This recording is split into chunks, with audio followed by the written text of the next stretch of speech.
इस बार इमर्जिंग प्रौद्योगिकी एवं तंत्र पर विशेष फोकस रहा है, क्योंकि आपको पता होगा कि यूपीएससी ने अपने सिलेबस में भी दैनिक जीवन में इमर्जिंग टेक्नोलॉजी की भूमिका को उल्लेखित किया है। अब मैं आपका ज्यादा समय न लेते हुए सीधे प्रश्नों पे आता हूं कि प्रश्न क्यों पूछे गए थे और उसका सही उत्तर क्या है। ठीक, तो चलिए अब हम लोग देखते हैं प्रश्न क्यों पूछे गए थे। तो पहला प्रश्न आपके सामने है। पहला प्रश्न आपके सामने है। प्रश्न था कि बोल्वेचिया पद्धति का कभी कभी निम्नलिखित में से किस एक संदर्भ में उल्लेख होता है। तो ये प्रश्न देखिए, प्रश्न पूछने का कारण क्या था, क्योंकि ये देखोगे न्यूज चर्चा में थी कि बोल्वेचिया पद्धति होती क्या है और किस लिए ये चर्चा में थी। तो ध्यान रखिएगा, ये बोल्वेचिया पद्धति देखिए यहाँ पे चर्चा में थी, इसलिए बोल्वेचिया पद्धति से प्रश्न पूछ लिया गया। और इस प्रश्न का सही आंसर है ए, मच्छरों से होने वाले मच्छरों से होने वाले विषाणु जनित रोगों के प्रसार को नियंत्रित करता है। इसके बाद हम अगले प्रश्न पे आते हैं। जो अगला प्रश्न था वो देखिएगा माइक्रो सैटेलाइट डीएनए से संबंधित था। अब सैटेलाइट मतलब ये मत समझिएगा कि स्पेस टेक्नोलॉजी में चले गए, ठीक। तो यह भी देखिए बहुत चर्चा में था। माइक्रो सैटेलाइट जो है ये बहुत चर्चा में था डीएनए के बारे में। तो क्वेश्चन था हमारा कि माइक्रो सैटेलाइट डीएनए निम्नलिखित में से किस एक मामले में प्रयोग किया जाता है। तो प्राणी जगत के विभिन्न जातियों के बीच विकासप्रद संबंधों के अध्ययन में इसका उपयोग किया जाता है। बाकी सब उत्तर सही नहीं है। अब अगले प्रश्न पे आते हैं। अगला प्रश्न एनीमिया से पूछा गया है, क्योंकि रिपोर्ट आप पढ़ ही रहे होंगे कि भारत में 90% से अधिक महिलाएं क्या हैं, एनीमिया की शिकार हैं। तो क्वेश्चन पूछा गया है कि एनीमिया मुक्त भारत रणनीति के अंतर्गत की जा रही व्यवस्थाओं के संदर्भ में निम्नलिखित पर विचार करिए। 4 ऑप्शन दिया हुआ है, देखिएगा। इसमें स्कूल जाने के पूर्व बच्चों, किशोरों और गर्भवती महिलाओं के लिए रोग निरोधक कैल्शियम पूरकता प्रदान की जाती है। इसमें शिशु जन्म के समय देरी से होना चाहिए, देरी से रज्जु बंद करने के लिए अभियान चलाया जाता है। इसमें बच्चों और किशोरों को निर्धारित अवधियों पर कृमि मुक्त की जाती है। इसमें मलेरिया, हीमोग्लोबिनोपैथी और फ्लोरोसिस पर विशेष ध्यान देने के साथ स्थानिक बस्तियों में एनीमिया के गैर पोषण कारणों की ओर ध्यान लगाना शामिल है। यहां पे देखोगे अधिकांश कोचिंग संस्थान वालों ने उत्तर सी दिया है, लेकिन मेरे हिसाब से इसका उत्तर होना चाहिए डी। क्यों? आप जाएंगे हेल्थ मिनिस्ट्री, स्वास्थ्य मंत्रालय की वेबसाइट पे, तो एनीमिया के बारे में पूरा डिटेल दिया हुआ है। और ये जो अभियान है एनीमिया मुक्त अभियान जो है भारत की रणनीति, इस पे पूरा पीडीएफ आपको मिलेगा। और देखेंगे उस पीडीएफ में तो ये सारे ऑप्शन आपको मिल जाएंगे। यानी इन सबके लिए क्या है, एनीमिया मुक्त भारत रणनीति में व्यवस्थाएं की गई हैं। तो मेरे हिसाब से इसका उत्तर क्या है, डी सही है। अगला प्रश्न है कि ऑटोमोबाइल्स और एयरक्राफ्ट में प्रयुक्त होने वाले अवयवों के विनिर्माण में कार्बन तंतुओं का इस्तेमाल होता है। बिल्कुल होता है।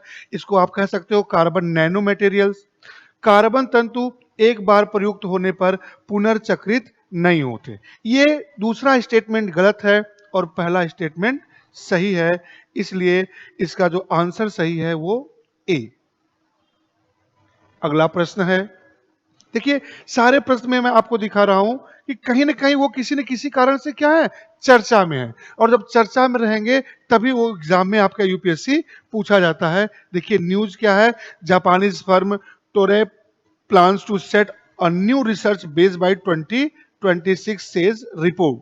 और इसमें भी क्या है, वही चीज है। तो ये न्यूज है, न्यूज के कारण क्या है, ये क्वेश्चन है। जैसे अगला क्वेश्चन देखिएगा।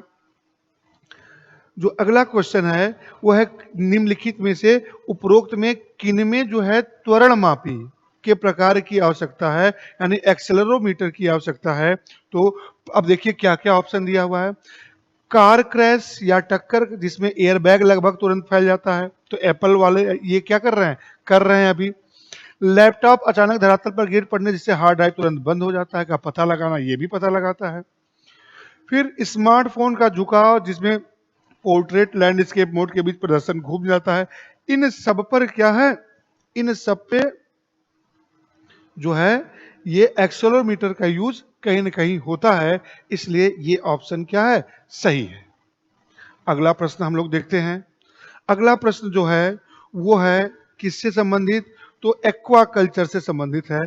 तो संचरणशील एक्वाकल्चर प्रणाली में जैव निस्यंदकों यानी बायोफिल्टर की भूमिका के संदर्भ में विचार करिए। तो अब देखिए जो जैव निस्यंदक होते हैं वो करते क्या हैं, मत्स्य अपशिष्ट में विद्यमान अमोनिया को नाइट्रेट में बदल देते हैं। यही आपका क्या है, सही है। तो अमोनिया को नाइट्रेट में बदल देते हैं। अगला प्रश्न देखते हैं। पूछा गया है निम्नलिखित में से किस एक देश के पास अपनी उपग्रह मार्ग निर्देशक प्रणाली है, यानी इसको कहते हैं रीजनल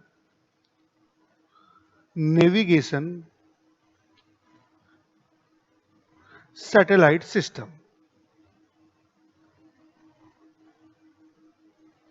तो यह है जापान के पास। जापान के साथ क्या है, फ्रांस का भी अपना है। जापान का है वो QZSS quasi zenith satellite system. France का जो है वो है डोरिस है। चाइना का भी है, चाइना का है बीदो, और इंडिया का है नाविक। इसको पुराना नाम इसका है IRNSS, Indian regional navigation satellite system, और नया नाम है नेविगेशन विद इंडियन कॉन्स्टलेशंस। तो जापान के पास अपना क्या है, उपग्रह मार्ग निर्देशन प्रणाली है।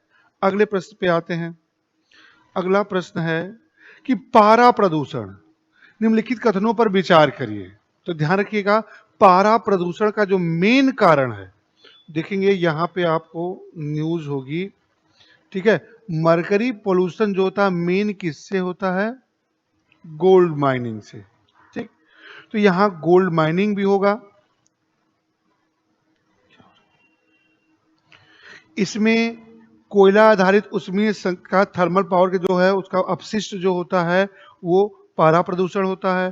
फिर संपर्क में आने पे कोई इसका ज्ञात सुरक्षा स्तर नहीं है, यानी इसका क्या आंसर सही है, सी आंसर सही है। इसके बाद अगले क्वेश्चन पे आते हैं। अगला क्वेश्चन है हरित हाइड्रोजन के संदर्भ में विचार करिए। आंतरिक दहन के लिए ईंधन के रूप में इस्तेमाल होता है, सही है, सीधा, ठीक। प्राकृतिक गैस के साथ मिलाकर ताप या शक्ति जनन के लिए ईंधन के रूप में इस्तेमाल होता है, ये भी सही है। हाइड्रोजन ईंधन प्रकोष्ठ में इसका इस्तेमाल किया जाता है, ये भी सही है। यानी इस प्रश्न का जो है ऑप्शन सी सही है। इसमें सारे क्या है, ऑप्शन सही है। अगले प्रश्न पे आते हैं।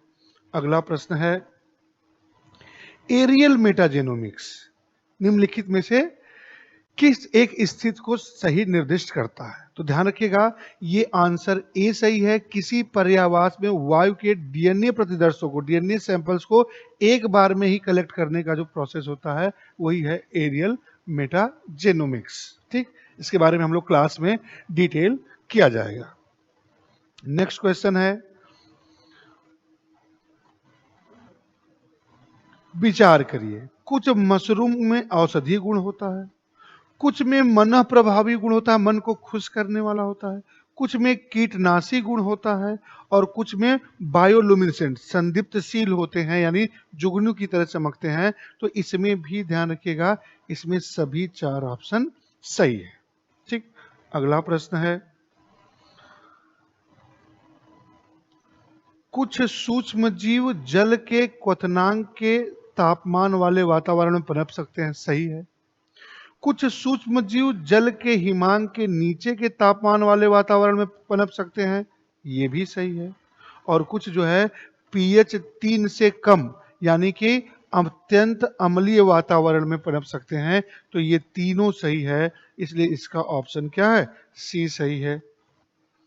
फिर क्या है, आते हैं निम्नलिखित पर विचार करिए। इन ऊपर का जो चार्ट दिया हुआ है उसमें पूछा हुआ है कि किसमें हाइड्रोफ्लोरोकार्बन प्रयुक्त होते हैं।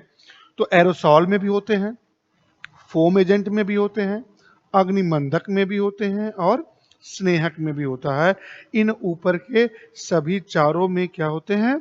ये हाइड्रोफ्लोरोकार्बन होते हैं, इसलिए ऑप्शन डी सही है।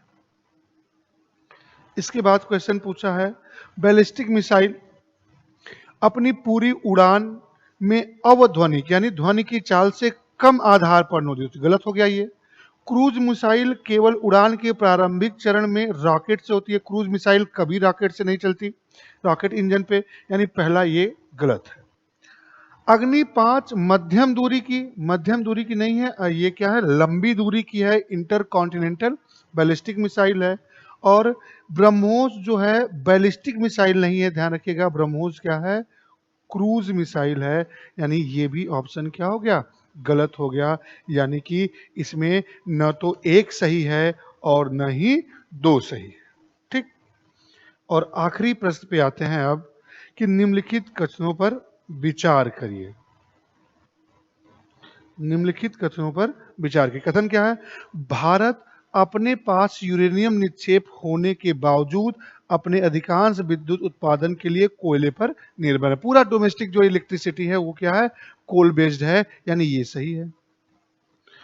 अब दूसरा है कि विद्युत उत्पादन के लिए कम से कम 60% तक समृद्ध एनरिच यूरेनियम का होना। जी नहीं, विद्युत उत्पादन के लिए इतना ज़्यादा हाईली एनरिच जो होता है नहीं ज़रूरत है। हाईली एनरिच यूरेनियम जो होता है वो वीपन ग्रेड यूरेनियम होता है, यानी हथियार स्तर का होता है, यानी ये गलत है। यानी इसका तीसरा ऑप्शन सही होगा, ये बी है, ये सी है और ये डी है। यानी कथन एक सही है किंतु कथन दो गलत है। तो ये हमने क्या किया, आपको ये बताया कि प्रश्नों के उत्तर क्या हैं सही, क्योंकि मार्केट में जितने भी आंसर की हैं उसमें बहुत सारी विषमताएं हैं। मैंने उसको ध्यान में रखते हुए आपके लिए ये छोटी सी वीडियो बनाई है। फिर मिलेंगे नेक्स्ट वीडियो में, तब तक के लिए धन्यवाद।